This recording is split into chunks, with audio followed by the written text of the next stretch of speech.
Reliance Foundation chairperson Nita Ambani మరో ఘనత సాధించారు.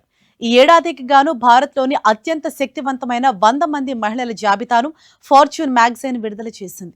ఈసారి ఆ జాబితాలో Reliance Foundation chairperson Nita Ambani అగ్రస్థానంలో నిలిచారు. దేశవ్యాప్తంగా వివిధ రంగాల్లో రాణిస్తున్న 100 మంది మహిళలతో ఈ జాబితాను ఫార్చ్యూన్ ఇండియా రూపొందించింది. ముంబైలోని 4 సీజన్స్ హోటల్లో జరిగిన 16వ ఎడిషన్ అవార్డుల ప్రధానోత్సవంలో ఆమె ఈ గౌరవాన్ని అందుకున్నారు. వ్యాపారం, ఆర్థిక, టెక్నాలజీ, ఆరోగ్య, సంరక్షణ రంగాలతో పాటు ప్రజా విధానాల్లో ప్రాధాన్యం వహిస్తున్న వారు, పారిశ్రామికవేత్తలు ఈ జాబితాలో చోటు చేసుకున్నారు.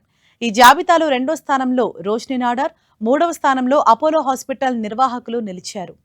ముంబైలో జరిగిన ఈ వేడుకలో నీతా అంబానీ మాట్లాడుతూ, ఒక తల్లిగా తన కుమార్తె ఈషా అంబానీ కూడా ఈ పవర్ఫుల్ 100 మంది జాబితాలో చోటు దక్కించుకోవటం తనకు గర్వకారణంగా ఉందన్నారు. సమానత్వం, కరుణతో కూడిన నాయకత్వం సమాజంలో వృద్ధి చెందాలని పిలుపునిచ్చారు. ఆడపిల్లల వృద్ధి, వారి విద్యపై పెట్టుబడులు పెట్టడమే దేశ భవిష్యత్తుకు బలమైన పునాది అన్నారు.